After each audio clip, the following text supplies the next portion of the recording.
Hello दोस्तों, स्वागत है आपका क्वालिटी एजुकेशन के इस प्लेटफॉर्म पर। आज के इस वीडियो में मैं कांस्टेबल के जो भी 16 अगस्त को पेपर हुआ था उसके पॉलिटी के प्रश्न हम डिस्कस करेंगे। पिछले वीडियोस में हमने कांस्टेबल के पेपर में राजस्थान जीके के प्रश्न डिस्कस कर लिए हैं। पॉलिटी के जो प्रश्न थे आरएएस के और पटवार के, उनको भी हमने डिस्कस कर लिए हैं। अभी 16 अगस्त के पेपर में जो राजस्थान पुलिस कांस्टेबल का जो पेपर था उसके पॉलिटी के क्वेश्चंस हम डिस्कस करेंगे। उसमें हमने 35 प्रश्न थे और ये 3 टॉपिक से लिए थे: भारतीय संविधान का विकास और विशेषताएं, संविधान के स्रोत, 12 अनुसूचियां और प्रस्तावना से जुड़े। ठीक है। तो और मैं आपको एक इन्फॉर्मेशन और दे देता हूँ। बहुत सारे कैंडिडेट्स का मुझे मैसेज आता है कि सर उनको टेस्ट नहीं मिल पा रहा, जिन्होंने टेस्ट सीरीज ज्वाइन की उनको टेस्ट नहीं मिल पा रहा है। एक तो मैं आपको बता देता हूँ कि इस ऐप का थोड़ा सा सिस्टम क्या है। कोशिश करेंगे हम नए अपडेट में इसको थोड़ा और आसान बनाएं। अभी अगर आप जब टेस्ट परचेज करते हैं तो टेस्ट परचेज करने के बाद जहाँ पर आपको उसके परचेज का प्राइस टैग लग रखा है, उसके अलावा जो है यहाँ पर आपको टेस्ट सीरीज का आइकन बन रखा है, उस आइकन पर क्लिक करना है। उस आइकन पर क्लिक करने के बाद माई टेस्ट में आपको सर्च करना है। माई टेस्ट में सर्च करेंगे तो आपको आपका टेस्ट वहाँ पर मिल जाएगा। आप शायद यहीं पर जहाँ पर आप परचेज करते हैं वहीं पर देखते तो वहाँ पर सारे टेस्ट आपको लॉक दिखेंगे। तो ध्यान दीजिए, मैं वापस बता देता हूँ आपको। माई टेस्ट पे आपको टेस्ट सीरीज के आइकन पर क्लिक करके जो नीचे बॉटम में भी आपको मिलेगा और ऊपर भी टेस्ट सीरीज का आइकन मिलेगा, वहाँ क्लिक करने के बाद माई टेस्ट में आपके सारे टेस्ट आपको मिल जाएंगे जो आपने जहाँ से ख़रीदा है। अगर अभी ख़रीदा है तो पहले वाले टेस्ट भी मिल जाएंगे और नेक्स्ट टेस्ट भी आपको मिल जाएगा। और मैंने आपको बताया अगर आप अभी परचेज़ करें तो भी आप नेक्स्ट शेड्यूल को फॉलो करें। शेड्यूल कहाँ मिलेगा? तो वो हर टेस्ट जो संडे को होता है, नेक्स्ट संडे को, तो उससे जैसे अगले संडे को पेपर है तो हमने एक हफ्ते पहले उसका शेड्यूल टेलीग्राम पर आ जाता है। तो आप तारीख वाइज सर्च कर सकते हैं, हर संडे को शेड्यूल मिल जाता है। और इसके अलावा ऐप पर भी उस टेस्ट के साथ शेड्यूल आपको अवेलेबल हो जाएगा। उसके बाद भी अगर आपको कोई प्रॉब्लम आती है तो आप इन नंबर पर व्हाट्सएप मैसेज करके आप अपनी प्रॉब्लम बता सकते हैं। हो सकता है थोड़ा सा टाइम लगे क्योंकि एक साथ बहुत सारे कैंडिडेट्स के मैसेज आए, लेकिन आपको यहाँ पर आपको रिप्लाई मिल जाएगा। अगर आपका जेन्युइन क्वेश्चन होगा तो आपको जरूर रिप्लाई यहाँ पर मिलेगा। तो शुरुआत करते हैं। पहला क्वेश्चन आपके साथ में कांस्टेबल के प्रश्न है। ज़्यादा मुश्किल सवाल नहीं होंगे, लेकिन हम इन सवालों के साथ बहुत सारे फैक्ट्स और भी यहाँ पर क्लियर करेंगे। तो एक सवाल से आपके बहुत सारे फैक्ट्स क्लियर होने वाले, बहुत सारी नई चीज़ें आपको जानने को मिलने वाली है और आप भी साथ साथ अपने जवाब देते रहिएगा। सवाल है क्वेश्चन नंबर 46। ये 46 से 80 क्वेश्चन तक होंगे, यानी टोटल 35 क्वेश्चन हम यहाँ पर डिस्कस करेंगे। सवाल है, निम्नलिखित में से किसने भारतीय संविधान की प्रस्तावना को राजनीतिक जन्म कुंडली कहा है? ठीक है। तो प्रस्तावना को किसने पूरे संविधान की जन्म कुंडली कहा है, ये आपका सवाल है। ऑप्शन आपके सामने: केटी शाह, के मुंशी, टीटी कृष्णमाचारी और केसी वियर। ये सारे नाम आपने सुने होंगे, जब आपने पॉलिटी पढ़ा होगा तो ये सारे नाम आपने सुने होंगे। ठीक है। कांस्टेबल के लिहाज से ये सवाल बहुत ही महत्वपूर्ण है। सवाल है, किसने प्रस्तावना को राजनीतिक जन्म कुंडली कहा? फटाफट से आप अपना आंसर लिखिए। मैं इसका आंसर आपको बताता हूँ। प्रस्तावना, देखो 3 यहाँ पर महत्वपूर्ण शब्द आते हैं प्रस्तावना के बारे में। राजनीतिक जन्म कुंडली, एक तो आपको ये पूछा जाएगा ये किसने कहा। दूसरा पूछा जाएगा की नोट, या प्रस्तावना को संविधान की कुंजी, कुंजी नोट, या इसको इंग्लिश में आप की नोट भी कह सकते हैं। कई बार इंग्लिश में की नोट ही लिखा जाता है, की नोट। और तीसरा है, प्रस्तावना को संविधान की आत्मा किसने कहा। ये 3 आपको मेनली एग्जाम में पूछे जाते हैं, बार बार रिपीट होते हैं। इन 3 को आप अच्छे से याद करेंगे। पहला सवाल हमारे यहाँ पर टेस्ट में पूछा गया, जन्म कुंडली किसने कहा? तो इसका सही उत्तर है कन्हैया लाल माणिक्य लाल मुंशी, के एम मुंशी।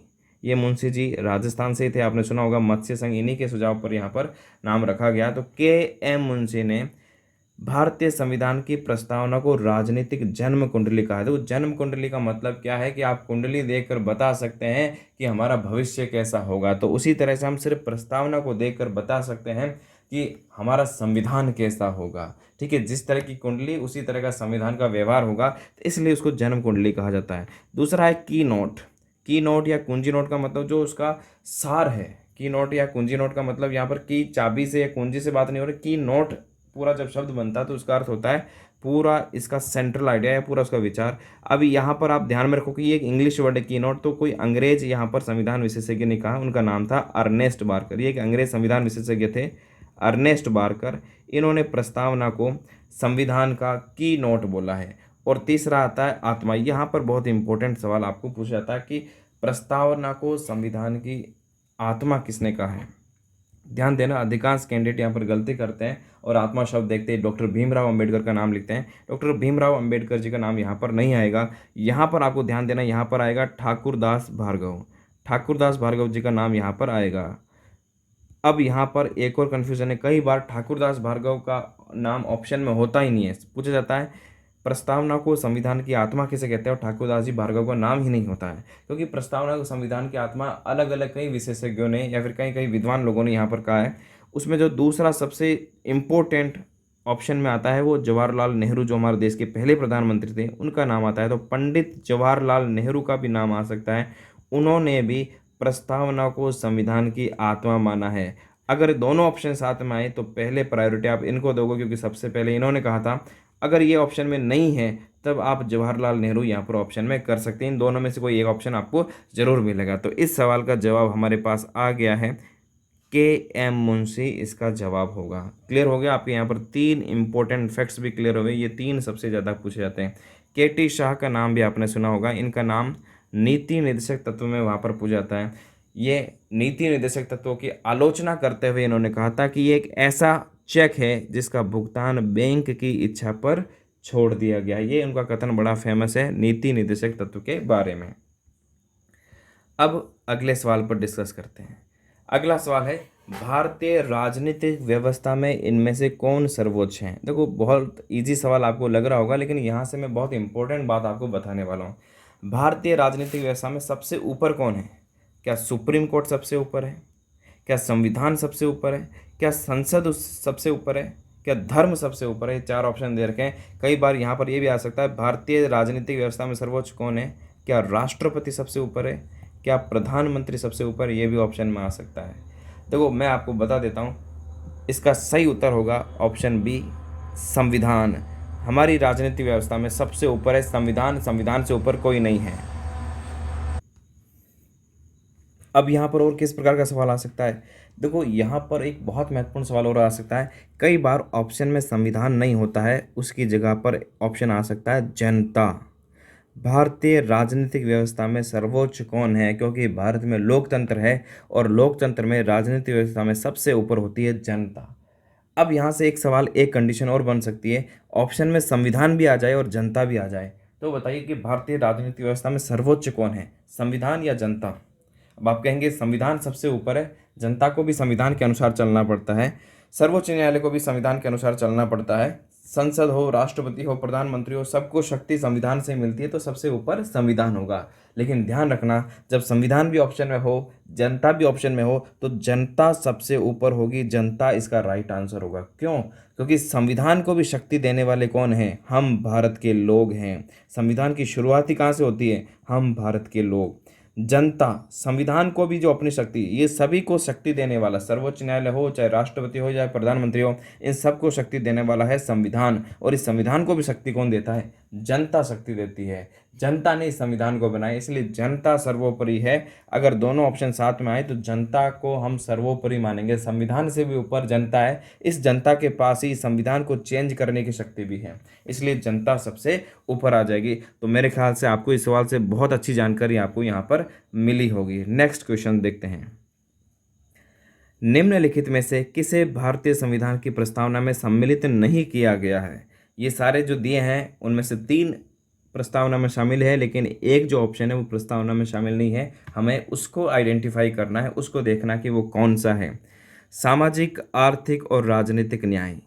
प्रस्तावना में 3 प्रकार के न्याय उल्लेख हैं, सामाजिक, आर्थिक और राजनीतिक न्याय। मैंने इनको डिटेल में प्रस्तावना को आपको समझा रखा है। जो मेरा फर्स्ट वीडियो था पॉलिटी का, वो प्रस्तावना से जुड़ा हुआ ही था और उसमें मैंने प्रस्तावना को डिटेल में क्लियर किया। अगर आपने उसको नहीं देखा तो ज़रूर देखें, आपको बहुत कुछ सीखने को मिलेगा उससे। पुरुष, स्त्री और बच्चों की शिक्षा, विचार, अभिव्यक्ति, विश्वास, धर्म और उपासना की स्वतंत्रता। यहाँ पर एक शब्द और लिख सकते हैं, धर्म, क्योंकि यहाँ पर स्वतंत्रता का उल्लेख है प्रस्तावना में, और वो 5 प्रकार की स्वतंत्रता है। 3 प्रकार का न्याय है, 5 प्रकार की स्वतंत्रता है। विचार, अभिव्यक्ति, विश्वास, धर्म और उपासना की स्वतंत्रता। और प्रतिष्ठा और अवसर की समता या समानता, ये 2 प्रकार की यहाँ पर आपको प्रतिष्ठा और अवसर की समता मिलेगी। क्या नहीं है? तो पुरुष, स्त्री और बच्चों की शिक्षा, इनके बारे में प्रस्तावना में उल्लेख नहीं मिलता है। इनका उल्लेख हमें नीति निर्देशक तत्व यानी डीपीएसपी में ज़रूर मिल जाएगा, लेकिन प्रस्तावना में इनका उल्लेख नहीं किया हुआ है। तो इसका सही आंसर हो जाएगा ऑप्शन बी। अगला सवाल, संविधान कब लागू किया गया? मेरे ख्याल से ये ऐसा तो कोई नहीं होगा जिसको इस सवाल का आंसर नहीं आता होगा। संविधान कब लागू किया गया ये तो सभी को पता होना चाहिए।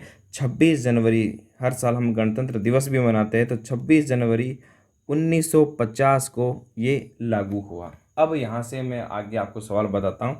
हमारा संविधान बनकर कब तैयार हुआ? तो 26 नवंबर 1949 को ही बनकर तैयार हो गया। तब सवाल ये पूछा जाता है, फिर इसको 26 जनवरी को क्यों मनाया जाता है? 26 जनवरी को ही क्यों रखा? 26 नवंबर को क्यों नहीं रखा? 27 नवंबर को क्यों नहीं रखा? 26 जनवरी को क्यों रखा? ये भी सवाल पूछा जाता है। तो ये भी बहुत सारे साथियों को ये पता है, जिनको नहीं पता है उनको भी ये पता होना चाहिए। तो मैं बता देता हूँ, 26 जनवरी एक बहुत ही ऐतिहासिक तारीख है, और इस तारीख की ऐतिहासिकता को बनाए रखने के लिए भारतीय संविधान 26 जनवरी को लागू किया गया। तो अब सवाल ये आता है, इस 26 जनवरी की ऐतिहासिकता क्या है? ये भी एग्जाम में सवाल पूछा जाता है। तो मैं आपको बता दूं कि 26 जनवरी 1930 ये वो ऐतिहासिक दिन है जिस दिन पहली बार कांग्रेस पार्टी उस समय स्वतंत्रता आंदोलन में देश की आज़ादी के लिए लड़ाई लड़ रही थी। 26 जनवरी 1930 को इन्होंने अपना पहला स्वतंत्रता दिवस मनाया था।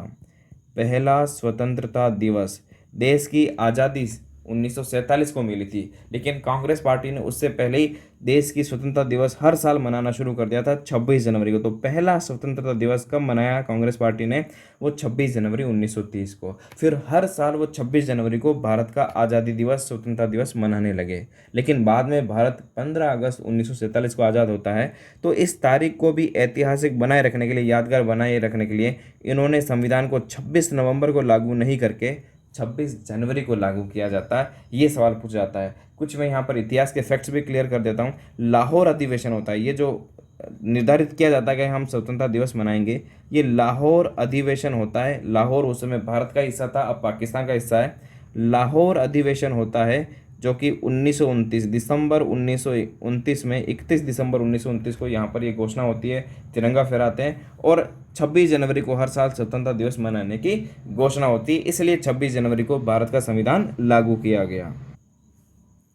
अब अगला सवाल, राज्य के नीति निर्देशक तत्वों की अवधारणा को किस देश से लिया गया? बहुत ही आसान सवाल, और ये इतनी बार रिपीट हो चुका है, हर दूसरे तीसरे एग्जाम में ये सवाल पूछा जाता है। ये सवाल तो हर कैंडिडेट को आना चाहिए। नीति निर्देशक तत्व कहाँ से प्रेरित हैं?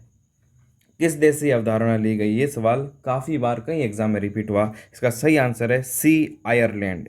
इस सवाल का जवाब सबको पता होना चाहिए, और ये इतना सरल सवाल हो चुका है फिर भी बार बार रिपीट होता है, ये आपको पता होना चाहिए।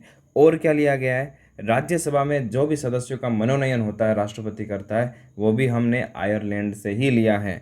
कनाडा से क्या लिया है? कनाडा से देखो, जो हमारी संघात्मक व्यवस्था है, वो संघात्मक व्यवस्था अमेरिका जैसी नहीं होकर कनाडा जैसी है, जिसमें शक्तिशाली केंद्र होता है, राज्य इतने शक्तिशाली नहीं होते हैं, वो कमज़ोर होते हैं। ठीक है, राज्यपाल का जैसा पद होता है, राज्यपाल की नियुक्ति जो होती है, वो भी कनाडा जैसे राज्य से यहाँ पर प्रेरित है। कनाडा में ही इस तरह की यहाँ पर होता है कि केंद्र शक्तिशाली होता है, राज्य थोड़े से कमज़ोर होते हैं, अवशिष्ट शक्तियाँ केंद्र के पास रहेगी। तो ऐसे कुछ विषय वो कनाडा से लिए हैं। अमेरिका से क्या लिया है? अमेरिका से जो भी कोर्ट्स को पावरफुल बनाती है, नागरिकों को पावरफुल बनाती है, ऐसी सारी जो प्रावधान है हमने अमेरिका से लिया है। जैसे मौलिक अधिकार, नागरिकों को मजबूत बनाती है, अमेरिका से लिया है। न्यायिक पुनरावलोकन की शक्ति है, ठीक है, न्यायपालिका की स्वतंत्रता है, इस तरह की सारी व्यवस्था हमने यहाँ से अमेरिका से ली है। सोवियत रूस की बात करें तो एक बहुत जो सवाल पूछा जाता है वो है मौलिक कर्तव्य कहाँ से लिए हैं? तो हमने सोवियत रूस, देखो यहाँ पर पहले इसको सोवियत संघ कहा जाता है, बाद में ये रूस हो गया, तो इसको सोवियत संघ कहना चाहिए। अब इसको ये वर्तमान में रूस है, जो हमने लिया था उस समय वो सोवियत संघ था। ठीक है, तो इसको सोवियत संघ भी हम कह सकते हैं। मौलिक कर्तव्य लिए हैं। इसके अलावा जो हमारे प्रस्तावना में आदर्श है, सामाजिक, राजनीतिक और आर्थिक न्याय, वो भी सोवियत संघ से ही प्रेरित हैं। अगला सवाल, भारत के संविधान के अनुसार निम्नलिखित में से कौन सा देश के शासन के लिए मूलभूत है? भारत के संविधान के अनुसार ये सवाल यहाँ पर पूछा जा रहा है। फटाफट मुझे इसका जवाब दीजिए। ये ऐसा सवाल है जिसमें कन्फ्यूज़न हो सकता है आपको। क्या इसका आंसर मूल अधिकार है, क्या इसका आंसर मूल कर्तव्य है, या फिर राज्य की नीति के निर्देशक तत्व है, या फिर मूल अधिकार और मूल कर्तव्य दोनों ही देश के शासन के लिए आधारभूत है? देखो, सवाल को देखने से तो लगता है कि मूल अधिकार इसका आंसर होना चाहिए, या फिर मूल अधिकार और मूल कर्तव्य दोनों ही होने चाहिए, या फिर ऐसा लगता है कि राज्य की नीति के निर्देशक तत्व ये भी शामिल है, तो तीनों ही होने चाहिए, तीनों ही देश के शासन के लिए आधारभूत हैं। लेकिन यहाँ पर लिखा हुआ है भारत के संविधान के अनुसार। तो मैं आपको एक क्लियर करता हूँ।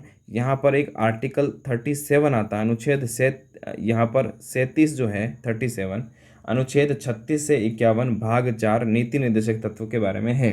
तो 37 में, आर्टिकल 37 में बकायदा यहाँ पर ये उल्लेख है कि मूल अधिकार यहाँ पर न्यायिक नहीं होंगे, गैर न्यायिक होंगे। इनमें आप न्यायालय में इसको यहाँ पर चैलेंज नहीं कर सकते हैं, इसलिए इसको गैर न्यायिक या अपरिवर्तनीय इसको कहा जाता है। लेकिन ये देश के शासन में मूलभूत होंगे, आधारभूत होंगे, ऐसा संविधान में स्पष्ट रूप से अनुच्छेद 37 के बारे में लिखा है। मूल अधिकार और मूल कर्तव्य के बारे में इस तरह की बात हमें कहीं नहीं मिलेगी कि शासन में मूलभूत हैं, जबकि नीति निर्देशक तत्व में अनुच्छेद 37 में ऐसा लिखा है। डायरेक्टली आपको सवाल ऐसा भी पूछा जा सकता है कि नीति निर्देशक तत्व शासन के लिए मूलभूत हैं, ऐसा कहाँ लिखा हुआ है? अनुच्छेद 37 में ऐसा लिखा हुआ है। ऐसा सवाल एग्जाम में आ भी चुका है। तो इसका सही आंसर हो जाएगा राज्य के नीति निर्देशक तत्व। क्लियर हो गया? नेक्स्ट, आगे अगले सवाल पर बढ़ते हैं। संविधान सभा के लिए चुनाव कब निश्चित हुआ? ये संविधान सभा से सवाल आ रहा है। जब संविधान बन रहा था तो संविधान सभा के लिए चुनाव हुआ संविधान बनाने के लिए, तो वो कब निश्चित हुआ, ये आपसे सवाल पूछा जा रहा है। अच्छा सवाल है, आपको पता होना चाहिए। तो देखो, इसका सही आंसर होगा जुलाई 1946 में। जुलाई 1946 में संविधान सभा के लिए चुनाव कराए जाएंगे, ये तय हुआ था कैबिनेट मिशन योजना के अनुसार। कैबिनेट में एक कैबिनेट मिशन आया था भारत में, उस कैबिनेट मिशन योजना के अनुसार भारत में जुलाई 1946 में चुनाव होना था संविधान बनाने के लिए। ये चुनाव किस प्रकार का था, तो ध्यान देना, ये सवाल भी पूछा जाता है। ये अप्रत्यक्ष रूप से चुनाव हुआ था। किसने किया था चुनाव? डायरेक्ट जनता ने नहीं किया था, प्रत्यक्ष रूप से जनता ने नहीं किया था, ये अप्रत्यक्ष चुनाव था। तो किसने किया था? तो जो प्रांतीय सभाएं थी उस समय, जो ब्रिटिश प्रांत थे, तो प्रांतीय विधानसभा के द्वारा जो भी प्रांतीय विधानसभा के सदस्य थे उनको जनता ने चुना, और इन्होंने संविधान सभा के सदस्यों को चुना। तो प्रांतीय विधानसभा के सदस्यों के द्वारा कैबिनेट, हमारी जो यहाँ पर संविधान सभा थी उसके सदस्य चुने गए, न कि जनता के द्वारा सीधे। टोटल कितने कैंडिडेट होने थे संविधान सभा में, ये बहुत इंपॉर्टेंट सवाल मैं आपसे बता रहा हूँ। ये सवाल तो आप यहाँ पर नोट करके रख लेना, ये बहुत ही इंपॉर्टेंट सवाल है। संविधान सभा के लिए टोटल कितने सदस्य थे? तो 389 मेंबर्स टोटल होने थे। उसमें से 292 सदस्य तो ऐसे थे जो प्रांतीय विधानसभाओं से चुनकर आने वाले थे। 4 सदस्य ऐसे थे जो चीफ कमिश्नरी प्रांत से आने वाले थे। चीफ कमिश्नरी प्रांत उस समय 4 थे, चारों से एक एक सदस्य आने वाले थे। उन 4 को भी आप याद रख सकते हैं, ABCD से।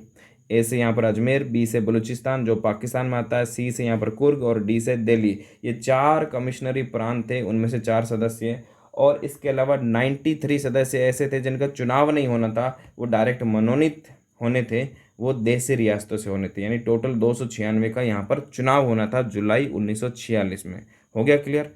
नेक्स्ट सवाल, भारत के संविधान का निम्नलिखित में से कौन सा भाग संविधान की आत्मा माना गया है? देखो, अभी हमने पहले सवाल में इसको हमने ऑलरेडी डिस्कस कर लिया है। सवाल नहीं पूछा गया था, लेकिन मैंने आपको पहले ही बताया गया कि संविधान की आत्मा किसे माना गया। ध्यान देना, यहाँ पर आप मौलिक अधिकार अगर आपने लगा दिया गलती से तो गलत हो जाएगा। मौलिक अधिकार संविधान की आत्मा उसको नहीं मानते हैं। संविधान की आत्मा माना जाता है संविधान की प्रस्तावना को। ध्यान देना, डॉक्टर भीमराव अंबेडकर ने मौलिक अधिकार को संविधान की आत्मा नहीं कहा था। उन्होंने मौलिक अधिकार के केवल एक अनुच्छेद 32 को संविधान की आत्मा माना है। जब तक स्पेसिफाई करके नहीं पूछा जाए कि डॉक्टर भीमराव अंबेडकर ने किसको संविधान की आत्मा माना है, तब तक आपको संविधान की आत्मा प्रस्तावना को ही लिखना है, न कि अनुच्छेद 32 को। जब स्पेसिफाई करके पूछे कि डॉक्टर भीमराव अंबेडकर ने किसको कहा है, तब आपको अनुच्छेद 32 लिखना है, तब तक आपको ऐसा नहीं लिखना है। और ये संविधान की आत्मा किसने कहा था प्रस्तावना को? सबसे पहले ये भी मैं आपको पिछले सवाल में बता चुका हूँ। नेक्स्ट क्वेश्चन, भारत का संविधान कब अंगीकृत, अधिनियमित और आत्मार्पित किया गया? ये तीनों शब्द भी आपको ध्यान में रखना है। एक परीक्षा में सवाल ये पूछा गया कि हमारा जो प्रस्तावना में ये तीन शब्द लिखे हुए हैं, इन तीन शब्दों का सही क्रम क्या है? आपको चार ऑप्शन दे दिए कि तीनों का क्रम चेंज करके यहाँ पर दिया गया। पहले अधिनियमित लिख दिया गया, कभी पहले आत्मार्पित लिख दिया गया, इस तरह से। ठीक है, तो अब यहाँ पर आपको ध्यान देना है इन तीनों का क्रम, अंगीकृत, फिर अधिनियमित और आत्मार्पित। जब आप प्रस्तावना पढ़ते हैं तो प्रस्तावना की जो लाइन खत्म होती है वो यहीं से खत्म होती है कि हम प्रस्तावना को, तो प्रस्तावना की अंगीकृत करने की तिथि यहाँ पर पूछ रहा है। अभी हमने बात की थी कि हमारा प्रस्तावना 26 नवंबर 1900, प्रस्तावना ही नहीं संविधान बनकर तैयार हो गया था 26 नवंबर 1949 को। हालांकि ये लागू पूरी तरह से हुआ था 26 जनवरी 1950 को। इस 26 नवंबर के दिन ही संविधान बनकर तैयार हो चुका था और उसी दिन 16 अनुच्छेद को लागू भी कर दिया गया। ये भी एग्जाम में सवाल पूछा जाता है कितने अनुच्छेद को लागू कर दिया, तो 16 अनुच्छेद तो 26 नवंबर के दिन ही लागू हो जाते हैं, बाकी सारे सारे अनुच्छेद 26 जनवरी को लागू होते हैं। अगला सवाल, 26 जनवरी को तो हम जानते हैं हमारा गणतंत्र दिवस आता है। 26 नवंबर को कौन सा दिवस आता है, ये भी सवाल पूछा जाता है, तो आप ध्यान रखेंगे विधि दिवस, जिसको अब संविधान दिवस के नाम से भी जाना जाता है। ध्यान दीजिए, अब एग्जाम में सवाल पूछा जाएगा तो संविधान दिवस के बारे में ही पूछा जाएगा। पहले इसका नाम विधि दिवस था, अब चेंज करके इसका नाम संविधान दिवस कर दिया है। तो हर साल हम 26 नवंबर को संविधान दिवस मनाता है। हो सकता है कई जगह सवाल में विधि दिवस भी पूछ ले, तो भी आपको ध्यान रखना है पहले इसको विधि दिवस कहते हैं, लेकिन अब इसको विधि दिवस नहीं कहते हैं, अब इसको संविधान दिवस कहते हैं। हर साल 26 नवंबर को संविधान दिवस मनाया जाता है। और अभी जो लास्ट संविधान दिवस निकला था 26 नवंबर को, वो यहाँ पर आप देखेंगे पूरे 49 से लेकर, अगर हम 2019 की बात करें तो टोटल 70 साल हो गए हैं हमारे इस संविधान को अंगीकृत हुए। तो 70वां एक तरह से कह सकते हैं, ये 70वां विधि दिवस हो गया एक तरह से। हालांकि विधि दिवस बाद में शुरू हुआ, लेकिन ये 70वां इस तरह का दिवस था। ठीक है, अब अगले सवाल पर आते हैं। संविधान सभा की प्रथम बैठक की अध्यक्षता किसने की? जुलाई 1946 में चुनाव होने थे, चुनाव हो चुके थे जुलाई में, उसके बाद संविधान सभा बन गई। अब संविधान सभा की पहली बैठक हुई है, ये पहली बैठक होती है 9 दिसंबर 1946। क्लियर? आखिरी बैठक कब होती है? अभी हमने बात की थी 26 नवंबर 1949। इस तारीख को हमारा संविधान बनकर पूरी तरह से तैयार हो गया, और इसी बीच के समय को हम कहते हैं 2 वर्ष 11 माह और 18 दिन। संविधान बनने में टोटल ये टाइम लगा, तो 9 दिसंबर 1946 से लेकर 26 नवंबर 1949 के बीच का टाइम है। और ये हमें एग्जाम में सीधा सीधा भी पूछा था कि संविधान को बनने में कितना समय लगा। अब सवाल आ रहा है कि संविधान की प्रथम बैठक जो कि 9 दिसंबर 1946 को हुई, उसकी अध्यक्षता किसने की? मुझे बताइए संविधान सभा के अध्यक्ष कौन थे? जब अध्यक्ष की बात आएगी तो हम सबको पता है डॉक्टर राजेंद्र प्रसाद संविधान सभा के अध्यक्ष रहे थे। लेकिन ध्यान देना, संविधान सभा की जो पहली बैठक हुई थी उसकी अध्यक्षता डॉक्टर राजेंद्र प्रसाद ने नहीं की थी। उसकी पहली बैठक की अध्यक्षता की थी डॉक्टर सच्चिदानंद सिन्हा जी ने। ये उस संविधान सभा के सबसे वरिष्ठतम सदस्य थे, सबसे बुजुर्ग सदस्य थे, और एक प्रकार से सम्मान के तौर पर पहली बैठक का अध्यक्ष इनको बनाया गया। क्लियर हो गया? तो 9 दिसंबर 1946 को पहली बैठक की अध्यक्षता सबसे वरिष्ठ सदस्य सच्चिदानंद सिन्हा जी करते हैं, न कि राजेंद्र प्रसाद। उसके बाद 11 दिसंबर 1946 को दूसरी बैठक होती है, और वास्तव में काम उस दिन से शुरू होता है। एक तरह से 11 दिसंबर को पहली बैठक होती है, सब कार्यक्रम तय होता है, रूपरेखा तय होती है, और डॉक्टर राजेंद्र प्रसाद को स्थायी अध्यक्ष नियुक्त कर दिया जाता है। तो डॉक्टर राजेंद्र प्रसाद स्थायी अध्यक्ष थे, सच्चिदानंद सिन्हा अस्थायी अध्यक्ष थे। ये यहाँ पर फैक्ट क्लियर हो गया। उसके बाद वास्तव में जो काम शुरू होता है, अभी तो सिर्फ स्थायी अध्यक्ष को चुना गया डॉक्टर राजेंद्र प्रसाद, 11 दिसंबर को दूसरी बैठक। तीसरी बैठक होती है 13 दिसंबर को, और इस 13 दिसंबर को पहला काम शुरू होता है। और वो पहला काम शुरू क्या होता है? उद्देश्य प्रस्ताव रखा जाता है पंडित जवाहरलाल नेहरू के द्वारा कि हमारे संविधान बनाने का उद्देश्य क्या होगा, और यही उद्देश्य प्रस्ताव बाद में स्वीकार होकर आज का जो प्रस्तावना है वो यही उद्देश्य प्रस्ताव है। तो समझ गए होंगे, 13 दिसंबर 1946 को ये रखा जाता है, 22 जनवरी 1947 को इसको स्वीकार कर लिया जाता है, और यही उद्देश्य प्रस्ताव बाद में उद्देशिका या प्रस्तावना कहलाता है। बहुत सारे फैक्ट्स आपके यहाँ पर क्लियर हो गए होंगे। अगला सवाल देखते हैं, भारत को संविधान देने का प्रस्ताव संविधान सभा द्वारा कब पारित किया गया? अभी मैंने इसकी बात की थी, 13 दिसंबर 1946 को संविधान बनाने के लिए एक उद्देश्य प्रस्ताव रखा गया, फिर उस पर चर्चा हुई, और ये चर्चा होने के बाद 22 जनवरी 1947 को इस प्रस्ताव को पारित कर दिया गया। तो हमारा जो संविधान देने का जो उद्देश्य प्रस्ताव था वो 22 जनवरी 1947 को पारित होता है। तो ये इसका सही आंसर होगा। नेक्स्ट सवाल, निम्नलिखित में से किसका उल्लेख प्रस्तावना में नहीं मिलता है?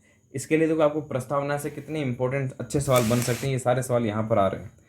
किसका उल्लेख नहीं मिलता है? हम भारत के लोग भारत को एक संपूर्ण प्रभुत्व संपन्न समाजवादी पंथ निरपेक्ष या धर्मनिरपेक्ष भी कह सकते हैं, पंथ निरपेक्ष लोकतंत्रात्मक गणराज्य बनाने के लिए ये सारे के सारे शब्द आपको प्रस्तावना में मिलेगा।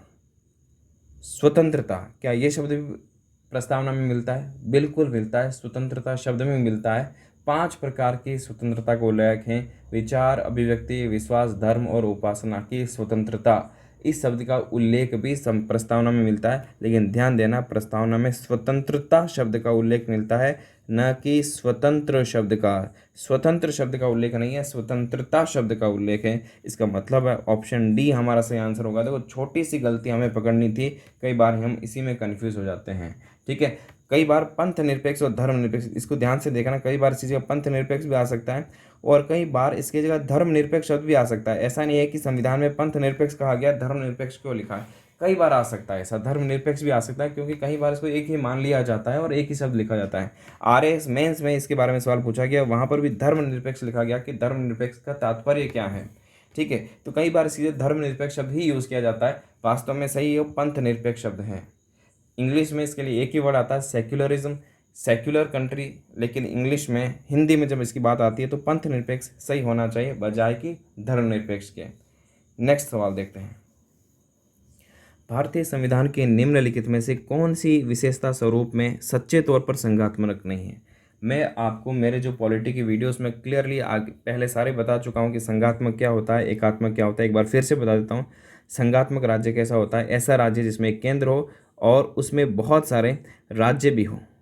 अब उसके अलग अलग स्वरूप हो सकता है, राज्य की स्थिति ऐसे भी हो सकती है, राज्य की स्थिति ऐसे भी हो सकती है। अगर हम यूएसए का एग्जांपल लें तो वो भी संघात्मक है, लेकिन उसकी स्थिति ऐसी है। हम इंडिया की ले तो हम इंडिया को भी, भारत को भी संघात्मक के रूप में देखते हैं, लेकिन भारत पूर्ण रूप से संघात्मक नहीं है।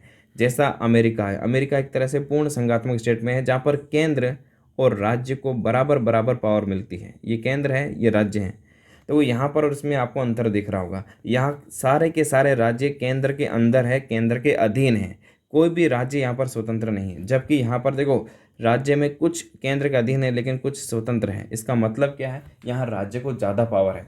यहाँ पर यूएसए में केंद्र का और राज्य का अलग संविधान है, केंद्र का और राज्य का अलग कोर्ट है, केंद्र का और राज्य की अलग नागरिकता है, केंद्र और राज्य का अलग ध्वज होता है। बहुत सारे यहाँ पर राज्य को स्वतंत्रता मिलती है, जबकि भारत में ऐसा नहीं है। तो भारत पूर्ण रूप से हम संघात्मक नहीं कह सकते। भारत में कई बार अर्ध संघात्मक शब्द भी काम में आता है, केसी वियर ने इसके ये शब्द यूज़ में लिया था। और भारत में ऐसा कहा जाता है कि एकात्मकता की ओर झुकाव के साथ हमारे यहाँ पर संघात्मक है। यहाँ पर यह सवाल पूछ रहा है कि कौन सा सच्चे तौर पर संघात्मक नहीं है? शासकीय शक्तियों का वितरण, ये संघात्मक स्वरूप की पहचान है कि शक्तियों का बंटवारा होता है, केंद्र में भी शक्तियाँ होगी, राज्य में भी शक्तियाँ होगी। भारत में ऐसा है, लेकिन केंद्र को ज़्यादा शक्तियाँ दी गई है। लिखित संविधान, लिखित संविधान भी भारत में है और यह भी सच्चे तौर पर संघात्मक का उदाहरण है। एकीकृत न्यायपालिका, भारत में देखिए एकीकृत न्यायपालिका, सबसे नीचे सबऑर्डिनेट कोर्ट्स, उसके ऊपर हाई कोर्ट्स और उसके ऊपर सुप्रीम कोर्ट, एक के ऊपर एक कोर्ट है, ये है एकीकृत न्यायपालिका। अमेरिका में ऐसा नहीं है। अमेरिका में राज्य का अपना सुप्रीम कोर्ट होता है, केंद्र का अपना सुप्रीम कोर्ट होता है। इसके ऊपर इसके खिलाफ अपील नहीं की जा सकती है, ये इसका निर्णय अंतिम होगा। जबकि भारत में ऐसा नहीं है, हाई कोर्ट के खिलाफ अपील की जा सकती है, सुप्रीम कोर्ट में इसका निर्णय अंतिम नहीं होता है। तो यहाँ पर दोहरी न्यायपालिका होती है अमेरिका में, न कि एकीकृत न्यायपालिका। और ये दोहरी न्यायपालिका सच्चे संघात्मक की पहचान भी होती है। भारत में ऐसा नहीं है, इसका मतलब ये संघात्मक व्यवस्था का अंग नहीं है। और बात करें न्यायिक पुनरावलोकन की, तो ये भी संघात्मक का उदाहरण है। इसका मतलब इसका सही आंसर हो जाएगा ऑप्शन सी। नेक्स्ट सवाल पर बात करते हैं। भारतीय संविधान और तत्संबंधी प्रावधान के त्रुटिपूर्ण युग्म को पहचानिए। पहले तो मुझे फटाफट लिखकर बताइए कि जो हमारी ये क्वेश्चन सीरीज चल रही है आपको कैसी लग रही है, समझ में आ रहा है या नहीं आ रहा है, वो भी लिखकर बताइए। और इससे आपको कुछ सीखने को मिल रहा है या नहीं मिल रहा है, वो भी मुझे फटाफट कमेंट में लिखकर बताइए, ताकि हम इस तरह की क्वेश्चन सीरीज को लगातार आगे जारी भी रखें। तो फटाफट मुझे लिख के बताइए, फिर हम इस सवाल को करते हैं। देखिए सवाल क्या कह रहा है, भारतीय संविधान और तत्संबंधी प्रावधान के त्रुटिपूर्ण युग को, जो गलत है उसको हमें देखना है। अब हम इन शब्दों को समझते हैं। गणतंत्रवाद, आगे इसका अर्थ लिखा हुआ है। गणतंत्र देश कौन सा होता है, जहाँ का राष्ट्राध्यक्ष, भारत में राष्ट्रपति होता है, अगर वो निर्वाचित होता है तो उस देश को हम गणतंत्र कहते हैं। ध्यान देना, गणतंत्र अलग होता है और लोकतंत्र अलग होता है, दोनों को यहाँ पर अर्थ दे रखा है। अगर कहीं पर चुनने का अधिकार, सरकार को चुनने का अधिकार वयस्क मताधिकार के आधार पर लोगों को होता है, जनता को होता है, तो उसको हम लोकतंत्र कहते हैं। बिल्कुल सही लिखा हुआ है। संघवाद, संघवाद किसको कहते हैं, अभी हमने बात की थी कि शक्तियों का वितरण होना चाहिए, केंद्र के पास भी शक्तियाँ हो, राज्य के पास भी शक्तियाँ हो, तो ऐसे राष्ट्र को हम संघवाद कह सकते हैं। ऐसे विचारधारा को, इस तरह की पावर्स को हम, शासकीय शक्तियों का वितरण जहाँ पर होता है, विवरण की जगह यहाँ पर आप वितरण लिख सकते हैं, उसको हम संघवाद कहते हैं। पंथ निरपेक्ष राज्य किसको कहते हैं, पंथ निरपेक्ष राज्य का मतलब होता है ऐसा राज्य जिसका कोई पंथ या कोई धर्म नहीं होता है, वो राज्य धर्म से निरपेक्ष होता है, धर्म का उससे कोई लेना देना नहीं होता है। हालांकि धर्म के भी, पंथ निरपेक्ष राज्य की भी अलग अलग परिभाषा है। पश्चिम के देशों की परिभाषा अलग है, भारत की परिभाषा अलग है। हम धर्म का बिल्कुल अलगाव नहीं करते हैं, हम सभी धर्मों को समान महत्व देते हैं। जबकि पश्चिम में क्या होता है, वो धर्म को बिल्कुल नकार देते हैं, वो धर्म का और राज्य का कोई लेना देना वहाँ पर नहीं होता है। जबकि हम क्या करते हैं, हम सभी धर्मों को महत्व देते हैं, सभी धर्मों को मानते हैं और सभी धर्मों को समान महत्व देते हैं। और राज्य का अपना कोई भी धर्म नहीं होगा, देश का अपना कोई धर्म नहीं होगा। हमारे देश का धर्म क्या है, कोई नहीं है, हम पंथ निरपेक्ष राज्य हैं। लेकिन कुछ देश हैं, जैसे पाकिस्तान है, बांग्लादेश है, इन देश का अपना एक धर्म है, वहाँ इस्लामिक रूल्स फॉलो किए जाते हैं, तो इन देश का धर्म है। भारत एक पंथ निरपेक्ष राज्य है। ये पंथ निरपेक्ष राज्य की परिभाषा हुई, न कि राज्य का नीति निर्देशक तत्व ये लिखना, तो ये गलत हो गया। तो इसका सही आंसर हो जाएगा ऑप्शन डी, ये त्रुटिपूर्ण है यहाँ पर। क्वेश्चन नंबर 60, संसद के दोनों सदनों की संयुक्त बैठक का प्रावधान किस संविधान से लिया गया है। दोनों सदनों की बैठक, संयुक्त बैठक, आपको पता है कुछ ऐसा होता है कि साधारण विधेयक पर दोनों सदनों के बीच में मतभेद हो जाए तो संयुक्त बैठक का प्रावधान होता है। एक तो ये आता है संयुक्त बैठक, कौन बुलाता है, राष्ट्रपति बुलाएंगे। संयुक्त बैठक को आहूत कौन करता है, एक तो ये सवाल पूछा जाता है, ये राष्ट्रपति करते हैं। उन दोनों बैठक, जो संयुक्त बैठक होगी उसकी अध्यक्षता कौन करते हैं, ध्यान देना, उसकी अध्यक्षता राष्ट्रपति नहीं करते हैं, राज्यसभा के सभापति यानी उपराष्ट्रपति भी नहीं करते हैं, इसकी करेंगे लोकसभा अध्यक्ष। ये सवाल जरूर पूछा जाता है। तो संयुक्त बैठक का प्रावधान किस संविधान से लिया गया, मैं आर्टिकल भी बता देता हूँ। संविधान के अनुच्छेद 108 में इसका उल्लेख है। अगर किसी भी साधारण विधेयक पर मतभेद हो जाता है, एक सदन पारित कर देता है लेकिन दूसरा सदन पारित नहीं करता है, तो दोनों सदनों की संयुक्त बैठक होती है और फिर पारित करा लिया जाता है। ये प्रावधान हमने ऑस्ट्रेलिया के संविधान से लिया हुआ है। क्लियर। अभी पिछले वीडियो में हमने, पिछले सवाल में हमने ये डिस्कस कर लिया था कि आयरलैंड के संविधान से क्या लिया हुआ है, सोवियत संघ के संविधान से क्या लिया हुआ है, फ्रांस के संविधान से क्या लिया। तो हमारा जो गणतंत्र की व्यवस्था है वो फ्रांस के संविधान से ही प्रेरित है। क्लियर।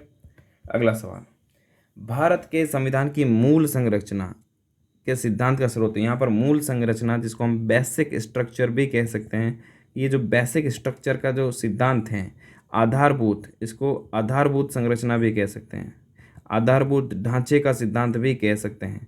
आधारभूत ढांचे का सिद्धांत, इसका स्रोत क्या है, क्या ये संविधान में ही लिखा हुआ था, क्या ये न्यायिक व्यवस्था से उत्पत्ति हुई है, इसकी न्यायविदों के मत से हुई है या संसदीय कानून से हुई है?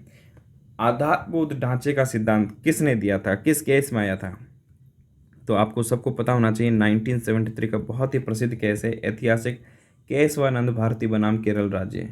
केशवानंद भारती केस में संविधान सुप्रीम कोर्ट ने आधारभूत ढांचे का सिद्धांत दिया। क्या है आधारभूत ढांचा? कि संसद संविधान में संशोधन कर सकती है, लेकिन कुछ प्रावधान ऐसे हैं जिसको संसद भी नहीं बदल सकती है। ऐसे प्रावधानों को हमने आधारभूत ढांचा कहा है। जैसे सरकार कभी भी लोकतंत्र को नहीं हटा सकती है, पंथ निरपेक्षता को कभी भी समाप्त नहीं कर सकती है, संसदीय शासन व्यवस्था को कभी भी समाप्त नहीं कर सकती है, सुप्रीम कोर्ट को कभी भी समाप्त नहीं कर सकती है। ये कुछ ऐसे ढांचे हैं जो आधारभूत ढांचे कहलाते हैं। तो इस सिद्धांत आया कहाँ से? ये सिद्धांत आया है हमारी न्यायिक व्यवस्था के अंदर से ही। न्यायिक व्यवस्था इस सिद्धांत को लेकर रही है, तो इसका सही आंसर हो जाएगा न्यायिक व्यवस्था। ठीक है, सिर्फ न्यायविदों का मत इसको नहीं कह सकते, ये कुछ न्यायविदों का मत नहीं है, ये जो निकल कर आया है ये सुप्रीम कोर्ट की पावर से निकल कर आया है। तो ये न्यायिक व्यवस्था से निकल कर आया है, न कि केवल न्यायविदों का एक व्यक्तिगत मत है। क्लियर हो गया यहाँ पे? अब अगले सवाल की तरफ बढ़े। नेक्स्ट सवाल, हमारे संविधान की प्रस्तावना में दिए गए स्वतंत्रता, समानता और बंधुता आदर्शों को किस संविधान से लिया गया है? स्वतंत्रता यानी लिबर्टी, समता यानी इक्वलिटी और बंधुता यानी फ्रेटर्निटी, ये सारे कहाँ से लिए गए? तो ये फ्रेंच संविधान में तो है ही है, ये फ्रांस की क्रांति से आया है। बहुत प्रसिद्ध फ्रांस की क्रांति है, फ्रांस की क्रांति से ये सारे तीनों शब्द निकल कर आए थे। फ्रांस की क्रांति हुई थी, ये 1789 के आसपास की बात है। 1789 में फ्रांस की क्रांति हुई थी, रेवोल्यूशन ऑफ फ्रेंच, और बाद में इसको फ्रांस के संविधान में भी शामिल किया गया। तो हमारे प्रस्तावना में जो शब्द हैं, 5 प्रकार की स्वतंत्रता है, 2 प्रकार की समानता है और बंधुता की जो बात होती है वो फ्रेंच रेवोल्यूशन से प्रेरित हैं। और ऐसे ही सामाजिक, आर्थिक और राजनीतिक न्याय वो रूस की जो क्रांति हुई थी 1917 की, वहां से प्रेरित हैं। रूस की क्रांति 1917 और ये 1789। रूस की क्रांति से सामाजिक, आर्थिक व राजनीतिक न्याय, ये शब्द वहां से आए रूस की क्रांति से। क्वेश्चन नंबर 63, अब तक भारत के संविधान की उद्देशिका में कितनी बार चेंजेस किया जा चुका है? उद्देशिका को ही हम प्रस्तावना कहते हैं, इंग्लिश में इसको प्रीएम्बल कहा जाता है। इसमें अब तक कितनी बार चेंजेस हो चुका है? बहुत ही आसान सा सवाल है, आपको पता होना चाहिए। प्रस्तावना में अभी तक केवल 1 बार चेंज हुआ है, कब हुआ है ये पता आपको होना चाहिए। ऑप्शन ए इसका राइट आंसर है, 1 बार हुआ है। कब हुआ? 42वां संविधान संशोधन। अब यहाँ से सवाल आपको इम्पोर्टेंट सवाल ये बनता है, कब हुआ? 42वां संविधान संशोधन 1976। इसको लघु संविधान की संज्ञा भी दी जाती है, ये इसको इंदिरा संविधान भी कहा जाता है, क्योंकि ये इतना बड़ा संविधान संशोधन था कि पूरा संविधान ही चेंज कर दिया। इंदिरा गांधी के कार्यकाल में हुआ था, इसलिए इसको इंदिरा संविधान भी नाम दे दिया गया। हालांकि परीक्षा में ये आपको पूछा था मिनी कॉन्स्टिट्यूशन किसको कहा जाता है? लघु संविधान, इसको संज्ञा दी गई। इसमें बहुत सारे चेंजेस हुए, इसमें प्रस्तावना में भी चेंज किया 3 नए शब्द जोड़े गए, हटाया कुछ भी नहीं था। 3 नए शब्द जोड़े थे। आपको सवाल पूछेंगे वो 3 नए शब्द कौन से थे, तो आपको ध्यान में रखना 3 शब्द SPA, स्पा, ये सब ध्यान में रख लेंगे, आपको याद हो जाएगा। एस से आप ध्यान में रखेंगे समाजवादी, एक नया शब्द जोड़ा था समाजवादी। पी से था जोड़ा था पंथ निरपेक्ष, और तीसरा शब्द जोड़ा था ए से अखंडता। ये 3 नए शब्द जोड़े थे, और इनका क्रम भी पूछा जाता है तो इनका क्रम भी यही है। जो जोड़ा था सबसे पहले समाजवादी शब्द मिलेगा, फिर पंथ निरपेक्ष शब्द मिलेगा, फिर अखंडता मिलेगा। तो ये 3 शब्द आप याद रखेंगे SPA से, इस्पा से। ये जोड़ा था 42वां संविधान संशोधन 1976 को। क्वेश्चन नंबर 64, भारत के संविधान में सम्मिलित समवर्ती सूची किस देश की देन है? यानी कि ये सवाल आप पूछे जा रहे हैं हमारे संविधान के जो विदेशी स्रोत हैं, जहाँ से हमारे संविधान प्रेरित हुए। कई देशों के संविधान के अध्ययन करने के बाद लगभग 60 से ज़्यादा देशों के संविधान को अध्ययन किया गया, और उसके बाद भारत के संविधान में बहुत सारे प्रावधान शामिल किए गए। इस वजह से कई बार भारत के संविधान को उधार का थैला भी कहा जाता है। ये भारत के संविधान की आलोचना की जाती है, हालांकि ये आलोचना सही नहीं है। हमने सभी देशों को स्टडी किया, क्योंकि उन देशों में संविधान पहले बन चुका था, और जिनसे भी अच्छी अच्छी बातें हो सकती थी हमने वो ग्रहण की। जो हमारे यहाँ पर फिट हो सकती थी वो हमने उनको रखा था, बाकी को नहीं रखा। तो समवर्ती सूची किस देश की देन है? अभी यहाँ पर देखो समवर्ती सूची, हमारे यहाँ पर अनुसूची, ये जो 7वीं अनुसूची है उसमें शक्तियों का पृथक्करण दिया गया है, इसमें 3 सूचियाँ बना रखी हैं। एक है संघ सूची, एक है राज्य सूची और एक है समवर्ती सूची। संघ सूची में वो सारे कानून, सब सारे विषय लिखे हुए हैं जिसमें केंद्र सरकार कानून बना सकती है। राज्य सूची में वो सारे विषय हैं जिस पर केवल राज्य सरकार कानून बना सकती है। और समवर्ती सूची वो सूची है जिसमें राज्य भी कानून बना सकता है और केंद्र भी बना सकता है। और दोनों में अगर टकराव की स्थिति आती है, दोनों ही अगर कानून बनाए तो केंद्र का प्रभावी होता है, न कि राज्य का। तो ऐसी समवर्ती सूची भी एक है, वो हमने कहाँ से लिया है, ये सवाल पूछा जा रहा था। इसका सही आंसर होगा ये हमने ऑस्ट्रेलिया के संविधान से लिया है। अभी हमने पढ़ा था कि संयुक्त बैठक का प्रावधान कहाँ से लिया गया है, वो भी ऑस्ट्रेलिया के संविधान से लिया गया है।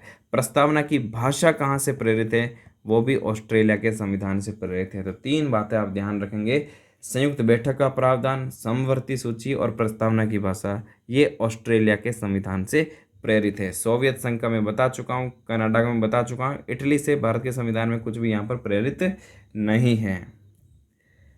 क्वेश्चन नंबर 65, वह संवैधानिक संशोधन कौन सा है जिसके द्वारा राजनीतिक दल बदल पर प्रतिबंध लगाया? दल बदल जो कानून है, एंटी डिफेक्शन जो लॉ है, वो किस संविधान संशोधन के तहत लाया गया?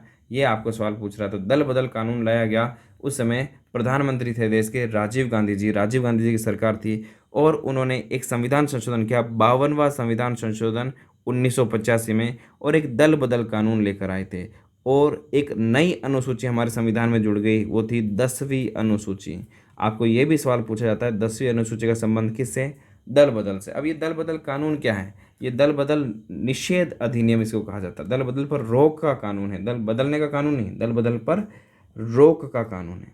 दल बदल रोक का मतलब क्या है उसको मैं थोड़ा समझाता हूँ। इस कानून में इसकी ज़रूरत क्यों पड़ी? क्योंकि इस समय ऐसे बहुत सारे नेता थे जो जीतने के बाद पार्टी बदल लेते थे। मान लीजिए एक पार्टी के टिकट से चुनाव में लड़े, जीत गए, लेकिन पता चला कि सरकार किसी और पार्टी की बन गई, तो बाद में इस पार्टी को, तो ये तो जनता के साथ धोखा हुआ है। जनता ने उस पार्टी को देखकर यहाँ पर वोट दिया, लेकिन इसने बाद में पार्टी बदल दी क्योंकि इस पार्टी में मलाई ज़्यादा है।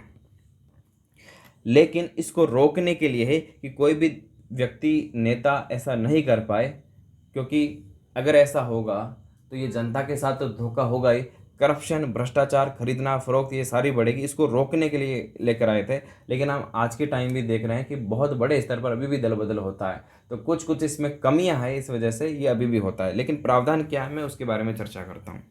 दल बदल अधिनियम में लिखा था कि कोई भी विधायक हो चाहे एमपी हो, ये किसी एक पार्टी से जीतने के बाद ये अपना दल नहीं बदल सकता। अगर दल बदलता है तो उसे उसकी सदस्यता से हटा दिया जाएगा, उसको रद्द कर दिया जाता है उसकी सदस्यता से। लेकिन अगर कोई किसी दल के 1/3 सदस्य अपना दल बदलते हैं और किसी दूसरे दल में जाएगा तो इसे दल बदल नहीं माना जाएगा।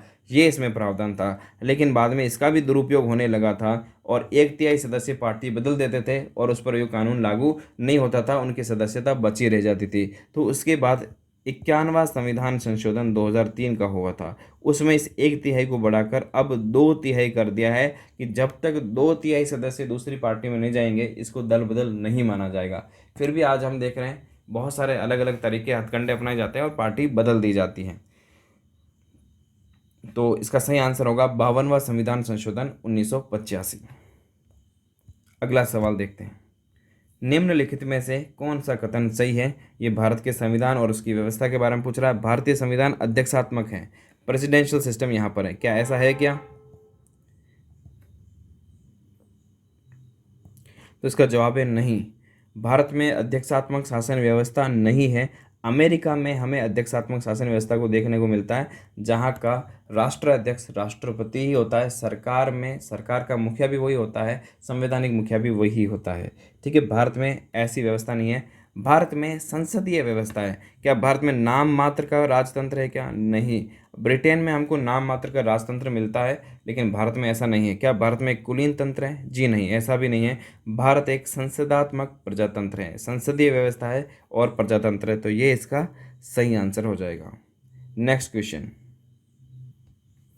भारतीय संविधान की उद्देशिका यानी प्रस्तावना के जो शब्द भारतीय संविधान में जनता की संप्रभु संपन्नता की विशेषता को स्पष्ट करते हैं वह कौन से शब्द है? सीधा सीधा पता चल रहा है, जिसमें जनता के बारे में उल्लेख है। हमारे संविधान में प्रस्तावना की शुरुआत ही इन शब्दों से होती है, हम भारत के लोग। देखो, भारत संविधान की शुरुआत प्रस्तावना से होती है और प्रस्तावना की शुरुआत होती है हम भारत के लोग। इस शब्द का मतलब क्या है? इस शब्द का सीधा सीधा मतलब है कि संविधान को बनाने वाले कौन हैं? हम भारत के लोग हैं। संविधान की सारी शक्ति किस में निहित होगी? हम भारत के लोगों में निहित होगी। तो इसका सही आंसर होगा हम भारत के लोग। क्वेश्चन नंबर 68, भारतीयों को वर्ष 1947 में सार्वभौम सत्ता सौंपने की योजना निम्नलिखित में से किस नाम से जानी गई? डूरंड योजना, मिंटो मार्ले योजना, माउंटबेटन योजना और वेवल योजना। चार ऑप्शन आपको यहाँ पर दिए गए हैं। 1947 में जो योजना है वो किस नाम से जानी जाती है? आपको पता है, भारत के आज़ादी के बाद जो पहले गवर्नर जनरल रहे थे और आज़ादी के समय जो गवर्नर जनरल थे वो थे माउंटबेटन योजना। भारत की आज़ादी को लागू करने के लिए और किस तरह से भारत की व्यवस्था होगी, इसके लिए माउंटबेटन को गवर्नर जनरल बनाकर भेजा था। और इन्होंने 3 जुलाई 1947, 3 जुलाई, यहाँ पर वैसे 3 जून होना चाहिए, 3 जून इसका सही आंसर होगा। 3 जून योजना भी इसको बोला जाता है, 3 जुलाई नहीं होगा, ये 3 जून होगा। 3 जून 1947, 3 जून 1947 को उन्होंने अपनी एक योजना प्रस्तुत की जिसके तहत भारत को सत्ता सौंपने की यहाँ पर बात की गई। और इसके तहत उन्होंने ये बताया था कि एक भारत देश बनेगा, एक पाकिस्तान बनेगा और रियासतें अगर चाहे तो भारत में भी शामिल हो सकती है, चाहे तो पाकिस्तान में भी शामिल हो सकती है और चाहे तो स्वतंत्र भी रह सकती है। ऐसा उन्होंने एक प्लान यहाँ पर दिया था। ठीक है, तो पूरा तरह से देश को बांटने का वास्तव में वो प्लान था, इसलिए इसको बाल्कन प्लान भी कहा जाता है। बाल्कन क्या है? जो बाल्कन देश थे और वो अलग अलग हिस्सों में टूट गए थे, तो इसको बाल्कन प्लान भी कहा जाता है। बाल्कन देशों की तरह से तोड़ने जैसा प्लान था, तो बाल्कन प्लान भी कहा जाता है। इसको 3 जून योजना भी कहा जाता है। 3 जून योजना, 3 जून प्लान ये भी कहा जाता है। और इसको डिक्की बर्ड प्लान भी कहा जाता है। ध्यान देना, ये सारे इसी का नाम है। डिक्की बर्ड प्लान भी इसको कहा जाता है। डिक्की बर्ड क्यों? क्योंकि माउंटबेटन का नाम, निक नेम था डिक्की बर्ड, तो उसको डिक्की बर्ड प्लान भी कहा जाता है। तो ये सवाल एग्जाम में पूछा जाता है कि 1947 में सार्वभौम सत्ता सौंपने की जो योजना थी वो इस माउंटबेटन के नाम से, माउंटबेटन योजना के नाम से जाना जाता है। नेक्स्ट क्वेश्चन 69, भारत के संविधान में 9वीं अनुसूची कब जोड़ी गई? ये सवाल यहाँ पर पूछ रहा है। मैं आपको देखो क्लियर करता हूँ। भारत के संविधान में टोटल अभी वर्तमान में 12 अनुसूचियाँ हैं। जब संविधान लागू हुआ था तो देश में, भारत में संविधान में 8 अनुसूचियाँ थी। पहला संविधान संशोधन हुआ और उसके बाद पहली अनुसूची जोड़ी गई और वो 9वीं अनुसूची यहाँ पर बनी। तो पहले संविधान संशोधन अधिनियम के द्वारा, जो कि 1951 में, 1951 में हुआ था, और 1951 में एक अनुसूची और जोड़ दी गई, तो पहली नई अनुसूची वो पहले संविधान संशोधन से जोड़ी गई, वो थी 9वीं अनुसूची। अब आगे सर आपको सवाल मैक्सिमम अनुसूचियों से जुड़े हुए मिलेंगे। मैं एक ट्रिक के माध्यम से आपको सारी अनुसूचियाँ यहाँ पर देखो याद करवाता हूँ। नेक्स्ट सवाल देखते हैं, निम्नलिखित में से कौन सी विशेषता भारतीय संविधान की नहीं है? क्या भारत में संसदात्मक व्यवस्था है? तो जवाब है बिल्कुल है, भारत में संसदात्मक व्यवस्था मिलती है। क्या भारत एक पंथ निरपेक्ष राज्य है? अभी हमने पढ़ा था, बिल्कुल भारत एक पंथ निरपेक्ष राज्य है। एकात्मक लक्षण समेत संघात्मक व्यवस्था, ये भी भारत की एक खास विशेषता है, जिसमें संघात्मक के साथ साथ एकात्मक के लक्षण भी पाए जाते हैं। जरूरत पड़ने पर ये पूरी तरह से एकात्मक भी बन सकता है। शक्ति पृथक्करण, क्या भारत में शक्ति पृथक्करण का सिद्धांत पाया जाता है? बिल्कुल पाया जाता है, ये भी सही ऑप्शन है। शक्ति पृथक्करण का मतलब क्या होता है कि शक्तियों का वितरण होता है, केंद्र के पास भी शक्तियाँ हो, राज्य के पास भी शक्तियाँ हो, ये एक हो गया। इसके अलावा विधायिका, कार्यपालिका और न्यायपालिका, इन तीनों में भी शक्तियों का वितरण हो, ये शक्ति पृथक्करण का सिद्धांत वास्तव में इसमें ये जाना जाता है कि जो विधायिका है, कार्यपालिका है और तीसरा जो न्यायपालिका है, इन तीनों में भी शक्तियों का विभाजन होना चाहिए। तो क्या ये भारतीय संविधान की विशेषता है? बिल्कुल है, लेकिन आंशिक तौर पर पूरी तरह से नहीं है जैसा कि अमेरिका में है। ये संघात्मक का भी लक्षण होता है शक्ति पृथक्करण। इसमें विधायिका, कार्यपालिका और न्यायपालिका तीनों अलग-अलग होती है। भारत में भी शक्ति पृथक्करण है, इसमें न्यायालय तो अलग है, लेकिन विधायिका और कार्यपालिका काफ़ी हद तक यहाँ पर ये एक ही होती है, काफ़ी हद तक। देखो भारत में जो विधायिका होती है यानी संसद, संसद के अंदर से ही हमारी सरकार बनती है, संसद के अंदर से ही सरकार चुनी जाती है और ये कार्यपालिका विधायिका पर ही डिपेंड रहती है, ये उसी के प्रति उत्तरदायी होती है। तो भारत में कई बार विधायिका और कार्यपालिका दोनों यहाँ पर ये इनके ओवरलैप होता है और इन्हीं इन्हीं में से निकलता है। तो पूरी तरह से शक्ति पृथक्करण नहीं है, जबकि अमेरिका में क्या है, विधायिका पूरी तरह से अलग होती है और सरकार बिल्कुल पूरी तरह से अलग होती है। राष्ट्रपति को सीधे जनता चुनती है, हमारे यहाँ पर प्रधानमंत्री को सीधे जनता नहीं चुनती है। एक किसी भी सांसद को ये सारे लोग मिलकर, नेता जो है सत्ता पार्टी के, वो एक प्रधानमंत्री को चुनते हैं, सीधे जनता नहीं चुनती। यहाँ राष्ट्रपति को सीधे जनता चुनती है और वो अपने मंत्री अपनी इच्छा से नियुक्त करता है, न कि इस विधायिका से लेता है। जबकि हमारे यहाँ पर सारे के सारे मंत्री संसद के सदस्य होना जरूरी है। तो यहाँ पर पूरी तरह से शक्ति का पृथक्करण नहीं है, तो ये भारतीय संविधान की विशेषता नहीं है। इसको पूरी तरह से शक्ति पृथक्करण की विशेषता भारत में नहीं पाई जाती है। अगला सवाल, भारतीय संविधान की किस अनुसूची में उच्च पदाधिकारियों की शपथ के बारे में उल्लेख है? अब यहाँ पर बड़ा कन्फ्यूजन होता है कि दूसरी है कि तीसरी है, पहली अनुसूची, दूसरी, तीसरी, चौथी। देखो चौथी तो बहुत इंपॉर्टेंट है, ये आपको पता होना चाहिए। अभी मैं आपको सारा बता देता हूँ इसका सही आंसर। देखो मैं आपको बताता हूँ, आपको एक ट्रिक याद रखनी है, एस और ये पहली अनुसूची, दूसरी अनुसूची, तीसरी अनुसूची, चौथी अनुसूची। मैं आपको कंप्लीट बता देता हूँ। मैंने अनुसूची के ऊपर वीडियो बना रखा है, लेकिन मैंने वहाँ पर आपको ट्रिक नहीं बताई है। मैं आपको यहाँ ट्रिक बता देता हूँ, बाद में मैं इसके पर एक डिटेल वीडियो और बना दूंगा। एसएस और एससी जनसभा से, मैं जब क्लास में पढ़ाता हूँ ऑफलाइन में, तो ज़रूर मैं ये ट्रिक यूज़ करता हूँ। मैं यहाँ पर भी बता देता हूँ, जनसभा से बदला पंचनगर, ये आप एक ट्रिक यूज़ कर सकते हैं। देखो यहाँ पर इसमें सारी 12 अनुसूची आ जाएगा। एसएस और एससी जनसभा से बदल गया पंचनगर या बदला पंचनगर। देखो एस का मतलब यहाँ पर हो जाएगा सबसे पहले स्टेट, इसका मतलब यहाँ पर सारे राज्यों का उल्लेख है। दूसरा एस का मतलब हो गया सैलरी, इसका मतलब है कि सारे पदाधिकारियों की यहाँ पर सैलरी का उल्लेख है। और ओ से मतलब है ओथ, ओथ का मतलब होता है शपथ। तो शपथ का उल्लेख हमें तीसरी अनुसूची में मिलता है, तो शपथ का उल्लेख हमें मिलेगा यहाँ पर तीसरी अनुसूची। चौथी मैंने कहा ये बहुत ही इंपॉर्टेंट है क्योंकि बार बार एग्जाम में पूछी गई है। आर से आपको ध्यान में रखना है राज्यसभा की सीटें, आर से आप ध्यान में रखेंगे राज्यसभा की सीटें हर राज्य से कितनी कितनी आती है, वो चौथी अनुसूची में लिखा हुआ है। तो राज्यसभा की सीटों का विवरण राज्य के अनुसार यहाँ पर आपको मिलेगा। एससी का मतलब होता है जनजातीय, तो जनजातीय क्षेत्रों का प्रशासन 5वीं अनुसूची में है। इसके बाद लिखा हुआ जन, यहाँ पर भी 4 जनजाति, यहाँ पर भी जनजातीय क्षेत्रों का प्रशासन है, लेकिन यहाँ स्पेशल 4 जनजाति क्षेत्र के बारे में लिखा है। मैं अब यहाँ पर डिटेल में नहीं बता रहा हूँ, बस आपको इतना ध्यान रखना है। स से आप ध्यान रखेंगे 7वीं अनुसूची, बहुत महत्वपूर्ण है, शक्तियों का विभाजन। भा से आपको ध्यान में रखना है भाषाओं का उल्लेख, 8वीं अनुसूची में 22 भाषाओं का उल्लेख है। से आपको ध्यान में रखना है संपत्ति और भूमि अधिग्रहण से संबंधित कानून, जो 9वीं अनुसूची में, जो बाद में जोड़ी गई। बदला से आप ध्यान में रखोगे दल बदल कानून, 10वीं अनुसूची। पंच से आप ध्यान में रखोगे पंचायत, और नगर से आप ध्यान रखोगे नगर पालिका। देखो एक ही ट्रिक में आपको सारी 12 अनुसूचियाँ याद हो जाएगी। मैं इस पर एक अलग से वीडियो भी बना लूँगा ताकि आपको अच्छे से क्लियर हो जाए। ठीक है, तो इसका आंसर हो जाएगा तृतीय अनुसूची में शपथ के बारे में उल्लेख है। अगला सवाल, कौन सी अनुसूची केंद्र राज्यों की शक्तियों के बंटवारे के बारे में, अभी हमने पढ़ा था स से शक्तियों का बंटवारा, 7वीं अनुसूची इसका आंसर हो जाएगा। तो 7वीं अनुसूची यहाँ पर हमारा आंसर होगा। नेक्स्ट सवाल देखते हैं, किस संविधान संशोधन के द्वारा 12वीं अनुसूची को भारतीय संविधान में जोड़ा गया? 8 अनुसूचियाँ पहले से थी, 9वीं अनुसूची, 10वीं अनुसूची, 11वीं अनुसूची और 12वीं अनुसूची बाद में जोड़ी गई।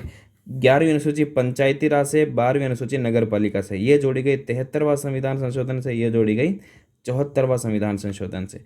ये जोड़ा गया पहला संविधान संशोधन, और यहाँ पर ये जोड़ा गया 52वां संविधान संशोधन। देखो मैंने आपको सारे संविधान संशोधन, ये हुआ था 1951 में, ये हुआ था 1985 में, और ये दोनों 1993 में हुए थे।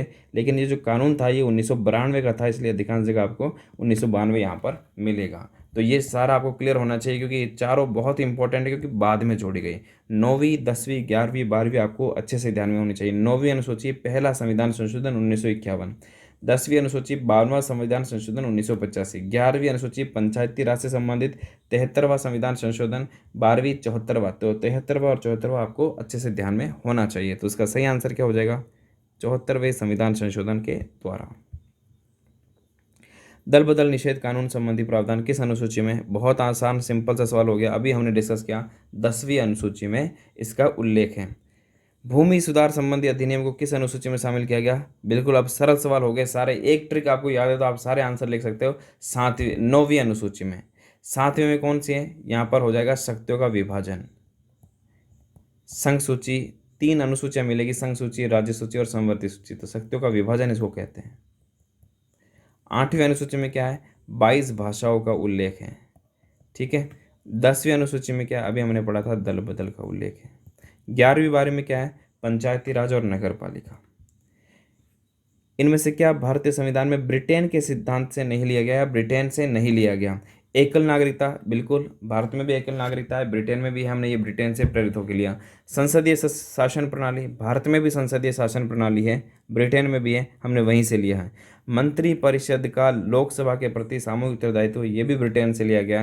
केंद्र द्वारा राज्य के राज्यपाल की नियुक्ति, ये कनाडा के संविधान से प्रेरित है, न कि ब्रिटेन के संविधान से, क्योंकि ब्रिटेन में तो राज्य होते ही नहीं इस तरह के जहाँ पर राज्यपाल नियुक्त हो। तो ये कनाडा से लिया गया, न कि ब्रिटेन से। सही आंसर हो जाएगा डी। क्वेश्चन नंबर 77, किस देश से कौन सा सोर्स लिया गया है? आपको यहाँ पर ये देखना है, विधि द्वारा स्थापित कौन सा संगत है? इसका मतलब 3 गलत होंगे, एक सही होगा। विधि द्वारा स्थापित प्रक्रिया, ये कह रहा है दक्षिण अफ्रीका से, नहीं, गलत है। दक्षिण अफ्रीका से हमने संविधान संशोधन की प्रक्रिया ली थी। विधि द्वारा स्थापित प्रक्रिया ये जापान से ली गई है।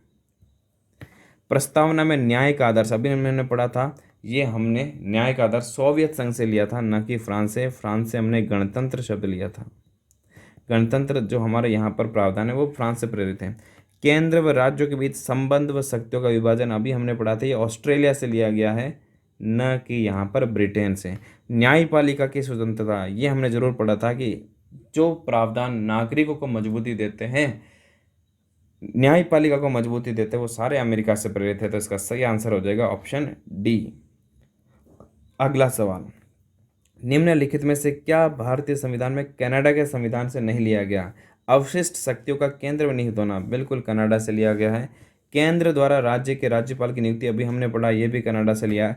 राज्यसभा में सदस्यों का नामांकन, ये कनाडा से नहीं लिया गया है, ये आयरलैंड से लिया है। हमने यही पढ़ा था कि राज्यसभा में जो सदस्य मनोनीत होते हैं, राष्ट्रपति करता है, वो आयरलैंड से लिया गया। तो इसका सही आंसर हो जाएगा ऑप्शन नंबर सी। उपरोक्त सभी, ये तो गलत हो ही गया क्योंकि यहाँ पर सी इसमें नहीं आएगा। क्वेश्चन नंबर 79, भारतीय संविधान सभा एक प्रतिनिधित्वक संस्थान नहीं था। इस आक्षेप, ऐसी आलोचना होती है भारतीय संविधान का, इस तरह की आलोचना क्यों की जाती है, ये सवाल है। क्योंकि संविधान सभा का गठन मंत्रिमंडल या कैबिनेट मिशन योजना के आधार पर हुआ था, इसलिए, या संविधान सभा में कांग्रेस का बहुमत था, इसलिए, संविधान सभा का चुनाव प्रत्यक्ष नहीं था, इसलिए, या संविधान सभा के अधिकांश सदस्य हिंदू थे। तो वो यह तीनों इसके कारण हो सकते हैं, लेकिन इसका जो एग्जैक्ट कारण है वो है कि हमारा जो चुनाव हुआ था वो प्रत्यक्ष रूप से जनता ने नहीं चुना था, इसलिए ये जनता के प्रतिनिधि नहीं थे। इस तरह का आरोप संविधान सभा के, जिस संविधान सभा ने संविधान बनाया वो जनता के द्वारा ही नहीं चुना गया और ऐसा संविधान बना के पूरे भारत पर लागू कर दिया, इस तरह का आरोप संविधान बनाने वाली संविधान सभा पर लगता है। तो इसका सही आंसर हो जाएगा ऑप्शन सी। और अब हम अपने अंतिम सवाल पर आ चुके हैं, क्वेश्चन नंबर 80। अंतिम सवाल क्या कह रहा है, निम्न में से किस संविधान संशोधन के द्वारा मणिपुरी, नेपाली, कोंकणी भाषाओं को संवैधानिक दर्जा प्राप्त हुआ? पहले तो मैं आपको बता देता हूँ, भाषाओं का उल्लेख 8वीं अनुसूची में मिलता है। कितनी भाषाएं हैं? तो टोटल वर्तमान में 22 भाषाओं को मान्यता दे रखा है संविधान में। क्लियर है? पहले जब संविधान लागू हुआ था तो इस 8वीं अनुसूची में टोटल 14 भाषाएं थी, अब कितनी हो चुकी है? अब 22 भाषाएं हो चुकी हैं। वो 22 भाषाएं बाद में कौन कौन सी भाषाएं जुड़ी वो मैं आपको बता देता हूँ। सबसे पहले 21वां संविधान संशोधन हुआ था 1967, उसमें एक भाषा जोड़ी थी, 15वीं भाषा, वो थी सिंधी, यानी ये ऑप्शन यहाँ पर गलत हो गया। उसके बाद 71वां संविधान संशोधन हुआ, ये 1992 में हुआ, और 3 भाषाएं और जोड़ी गई। इसको आप कॉमन इस शब्द से ध्यान में रख सकते हो, और कॉमन का मतलब आप कोंकणी, मणिपुरी और नेपाली, जो हमारे यहाँ पर ऊपर दे रखा है, यानी इसका सही आंसर हो गया 71।